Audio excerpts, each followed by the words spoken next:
Conflict is hard, and these days being stuck in together, conflict is running really high. People get stuck in a conflict trap and they don't know how to get out.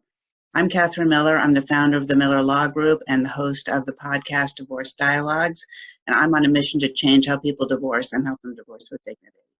I want to talk today about the conflict trap. Let me tell you what it is. I have a couple of conflict conversations with my husband where he says something, I say something, he says something, and I know the thing that I want to say, the thing that's right in the front of my mind and on the tip of my tongue, if I say it and I'm right, let me just tell you, I am really right about this thing that I really want to say. But I know that if I say this thing, I can literally script out exactly what he's going to say and exactly what I'm going to say for 20 or 30 minutes. And I also know that he and I are both going to walk away from that conversation frustrated and unhappy. And those conversations, when you're stuck together in a house day after day, staying at home, on quarantine, or whatever it is, with a lot of anxiety, those conversations just get worse and worse and worse. So here are a few tips that you can use to help you avoid being stuck in the conflict trap and hopefully get to a better place. One is to take what Brene Brown calls a hypothesis of generosity.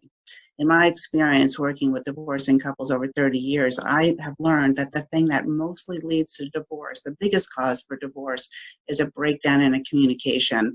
And in that breakdown of communication comes this feeling that people are trying to get you. They're trying to say something bad, that they are maligning you in some way. And if you were to think back to the times when you were in love, in the honeymoon phase, when you were dating, and you were thinking about how you always thought the other person was treating you with respect and with love, and if they didn't, you asked them about it.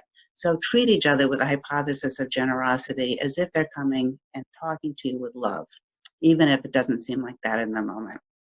The next thing that you can do is ask them what they mean. You can say, hey, what do you mean by that? Instead of jumping to a conclusion that what they mean is a negative thing. Another thing that you can do is to tell them what you mean when they seem to misinterpret you. Understanding that people get into a place of feeling desperate and afraid and lonely and misunderstood. And if we can communicate better, there are a lot of ways that we can help each other get out of the conflict trap and away from disagreements. Then the last thing that you can do is get help. Mediation is a great tool to help people anticipate and communicate in a better way. And if you're interested in learning more about how we do that in my law firm, look us up, westchesterfamilylaw.com, and the podcast is divorcedialogues.com, and we'd be happy to talk with you.